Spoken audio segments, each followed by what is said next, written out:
আসসালামু আলাইকুম সম্মানিত দর্শক শ্রোতা মণ্ডলী, আজ 11 ঘন্টা আগে একটা পোস্ট দিয়েছিলাম। অস্বাভাবিক তাপমাত্রা বৃদ্ধির কারণে স্কুল কলেজের ছুটি বৃদ্ধির আহ্বান জানাচ্ছি আবহাওয়া অনুকূলে আসা পর্যন্ত। তো ইতিমধ্যে কয়েকশো লাইক কমেন্ট এসেছে এবং এই কমেন্টকারীদের প্রতি আমি কৃতজ্ঞ। তার ভিতরে 90 থেকে 95% সহমত ব্যক্ত করছেন, 5% মধ্যমপন্থা অবলম্বন করছেন। তারা বিভিন্ন যুক্তি দেখিয়েছেন, সময়সীমা বদলানো বা সংক্ষিপ্ত করার জন্য বা ইত্যাদি ইত্যাদি। আর 5%-এর মতো বিরোধিতা করছেন। তাদের যুক্তি যে আমরা কিভাবে স্কুল করেছি, কত কিলোমিটার হাইটে গেছি, তখন তো এরকম গরম পড়লে কখনো এরকম ছুটির আবেদন আসে নাই বা আহ্বান আসে নাই, এখন তাদের কেন করতে হবে, তাদের সহ্য ক্ষমতা বৃদ্ধি করতে হবে। কথা যৌক্তিক, সত্য, যৌক্তিক না সত্য। কিন্তু আমি আপনাদের কাছে একটা প্রশ্ন রাখতে চাই, আমাদের প্রজন্ম আর বর্তমান প্রজন্ম এটাকে তুলনা করা যৌক্তিক? আমরা ছায়া সুনিবিড় পল্লীর নীড় যাকে বলে, গাছপালায় ঘেরা, লতা পাতায় ঘেরা মেঠো পথে আমরা মানুষ হয়েছি বেশিরভাগ। শহরগুলোতেও প্রচুর গাছপালা থাকতো। আর সবচেয়ে বড় পজিটিভ যে বিষয়টা, সেটা হলো শহর উপশহর সহ গ্রামগঞ্জে তো কথাই নাই, নালা, খাল, বিল, নদী, পুকুর, প্রচুর জলাশয় ছিল। আবহাওয়া এতটা বিরূপ হতো না। আর এখন কোনো জলাশয় তো নাই, গ্রামগঞ্জ পর্যন্ত নদী, নালা, খাল, বিল শুকায় গেছে। আর পাকা রাস্তা, ফ্রিজের প্রচণ্ড গরম, ইট কাঠ, বহুতল ভবন, কোনো গাছপালা নাই। শহরে তো নাই যে গাছের নিচে 2 মিনিট দাঁড়ায় বিশ্রাম নেবে, এমন কোনো পরিবেশ কি বর্তমান প্রজন্মের ছেলেমেয়েদের আছে? আর সবচেয়ে আরেকটা গুরুত্বপূর্ণ বিষয় হলো এই যে আমরা বলতে গেলে প্রকৃতির সন্তান ছিলাম। আমরা শতভাগ বিশুদ্ধ খাবার খেয়েছি, উন্মুক্ত প্রান্তরে দৌড়ঝাঁপ, নদী, খাল, বিল, নালায় রোদ বৃষ্টি ঝড়ের ভিতরে সাঁতার কেটে এবং খেলাধুলা করে বড় হয়েছি।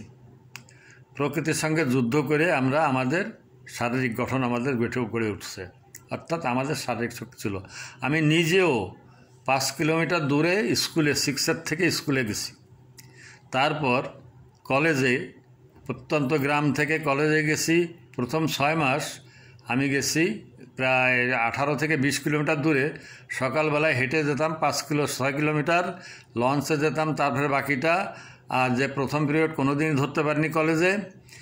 তারপর কলেজ করে আবার হেঁটে বাড়ি আসছি 18-20 কিলোমিটার। এরপর বাবা একখানা সাইকেল কিনে দিলেন, তা 8টা-10টা বাসের শাঁখো পার হতে হতো। এইভাবে আমরা মানুষ হয়েছি। আর আমাদের যে জৈব সার, মানে রাসায়নিক সার মুক্ত খাল, বিল, নালার প্রাকৃতিক মাছ, মাংস, ডিম, এগুলো খেয়ে আমরা মানুষ হয়েছি। ফরমালিন বা কার্বাইড এই ধরনের কীটনাশকের বালাই ছিল না। অর্থাৎ আমরা শতভাগ প্রাকৃতিক খাবার খেয়ে পুষ্ট হয়েছি, আমরা প্রকৃতির সন্তান হিসেবে। আর এখনকার ছেলেমেয়েদের এই বিরুদ্ধে যারা যুক্তি দিচ্ছেন, আমি তাদের কাছে প্রশ্ন রাখতে চাই যে আপনি, আমরা তাদের কি দিতে পারছি? তাদের জন্য উন্মুক্ত প্রান্তর বা সেরকম কোনো জায়গা, দূরে থাকুক, একটা খেলার মাঠ এবং নিরাপত্তা পর্যন্ত দিতে পারতেছি না। এখনকার ছেলেমেয়েরা ইট কাঠ পাথর আর এই পিজের গরমের ভিতরে তারা স্কুলে যাবে বা কলেজে যাবে, রাস্তায় যদি 2 মিনিট কোথাও দাঁড়াবে একটা গাছের ছায়, এমন একটা গাছ খুঁজে পাওয়া যায়? আর তাদের শারীরিক যে প্রতিরোধ ক্ষমতা কিভাবে গড়ে উঠবে? তারা যা খাচ্ছে তার ভিতরে কি আছে বলেন? বৈজ্ঞানিকভাবে স্বীকৃত যে খেতে আপনার কীটনাশক ছড়ানো হয়, 1 সপ্তাহ পরে সেই সবজি বা ফল বাজারজাত করতে হবে। গতকাল বীজ দিয়েছে, আজকে সবজি নিয়ে আসতেছে বাজারে, তাই এনে খাওয়াচ্ছি।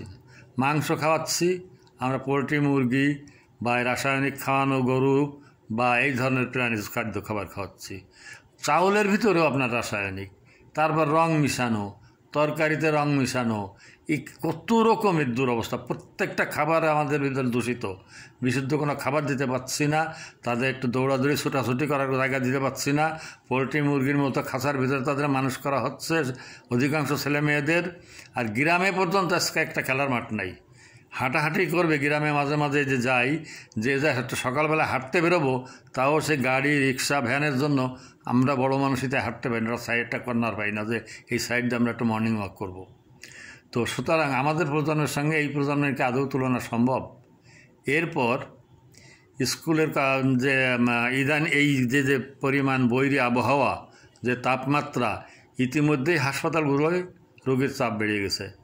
তো আপনি আমি কেন এই ঝুঁকি নিতে যাব যে কোমলমতি শিশু কিশোরদের স্কুলে নিয়ে তাদের জুলুম করা বা একটা বিপদের ভিতর ঠেলে দেওয়া? তো তাতে আর গরমে যে ছটফট করবে, দাবাদাবি করবে। কয়টা স্কুলে এসি আছে, কয়টা স্কুলে ফ্যান আছে? এই ছেলেমেয়েগুলো ক্লাসের রুমে বসে দাপাদাপি করবে, আর শিক্ষকরাও শরীরের ঘাম মুছবে না, পড়াবে না, আর এই ছেলে মেয়েদের মনোযোগ কোথায় থাকবে? আরেকটা কথা হলো যে আমরা যে হাসপাতালে যে রোগীর চাপ তো বাড়ছেই, অনেকটা খেয়ে হারিয়ে ফেললাম। অনেকে বলছেন স্কুলের শিফট চেঞ্জ করার জন্য। শিফট চেঞ্জ একবার করা হয়েছিল, সেটা বিফল হয়েছে। আর এই সিদ্ধান্ত নিতে নিতেই একটা মারাত্মক অবস্থা, অন্তত 15-20 দিন কেটে যায়। তার গবেষণা করতে হবে শিফটটা কয়টা থেকে কয়টা করবে, কোন ক্লাসে কী করবে, কোনভাবে কী করবে। আমাদের তো যে সমস্ত বুদ্ধিজীবী আছেন বা নীতি নির্ধারকরা আছেন, তাদের বিষয়ে আমাদের কারোরই অজানা নয়। সুতরাং যারা বিরুদ্ধে মতামত দিয়েছেন তাদের কথাও সত্য, কিন্তু যৌক্তিক না। যারা মধ্যম পন্থা অবলম্বন করছেন তারা একটু চিন্তা ভাবনা করে বলছেন। আর সহমত যারা দিছেন তাদের প্রতি আমি কৃতজ্ঞ এবং ধন্যবাদ জানাই যে তারা বাস্তবতাটাকে অনুধাবন করতে পারছেন। একজন রসিকতা করে বলছেন যে নাতির প্রতি খুব দরদ। নিশ্চয়ই। আর সরাসরি আমার কোনো নাতি নাতনি নাই, কোনো ছেলে মেয়েও নাই বর্তমানে স্কুলে যাওয়ার মতো বা কলেজে যাওয়ার মতো। কিন্তু বর্তমানে যে নাতি নাতনি প্রজন্ম, তাদের প্রতি যদি মায়া আমার না থাকে, কেন থাকবে না বলেন? তারাও তো আমাদেরই সন্তান, তারা তো আমাদের জাতির ভবিষ্যৎ। তো যদি গণহারে অসুস্থ হয়ে পড়ে বা তারাও যদি মানসিকভাবে শারীরিকভাবে ভেঙে পড়ে, তো কী অবস্থা হবে? তারাও আমার নাতি নাতনি। হ্যাঁ, তাদের কথা আমি অবশ্যই মানবিক দৃষ্টিতে চিন্তাভাবনা করি। আমার হৃদয়ে তাদের স্থান আছে, তাদের জন্য দোয়া করি, তাদের মঙ্গল কামনা করি। তো আপনাদের আলাদা আলাদাভাবে মন্তব্যের জবাব দেওয়া সম্ভব নয় বিধায় আমার ভিডিওতে আসতে হলো। তো যা আপনারা আশা করি বিবেচনা করবেন, এবং যদি সহমত পোষণ করেন তাহলে আপনারা শেয়ার করুন, যেন শিক্ষা মন্ত্রণালয় এবং সরকার বাহাদুরের দৃষ্টিগোচর হয়, তারা একটা সঠিক সিদ্ধান্ত নিতে পারেন। শুনছি নাকি 44-45 ডিগ্রি পর্যন্ত তাপমাত্রা উঠতে পারে। এখনই তো 40 চলছে। তো হয়তো কোনো কোনো এলাকায় কম, আবার কোনো কোনো এলাকায় এর থেকেও বেশি। তো আপনারা ভেবে দেখবেন মানবিক দৃষ্টিতে। সর্বোপরি যে বৈশ্বিক যে পরিবর্তন প্রাকৃতিক তো হচ্ছেই, সেটাও আমাদের কুকর্মের ফল বা আমাদের অবিবেচনার ফল। আর বিশ্ব ব্যবস্থা বা বিশ্ব রাজনীতির যে অবস্থা, বিশ্বটা তৃতীয় বিশ্বযুদ্ধের দিকে এগিয়ে যাচ্ছে। অর্থাৎ আমাদের এই যে প্রিয় আবাস পৃথিবী নামক যে আবাসভূমিটা, এইটা টোটালি একটা অগ্নিগর্ভের উপরে বারুদের গোলার মতো ভাসছে। যে কোনো মুহূর্তে যে কোনো রকম পরিস্থিতি হতে পারে।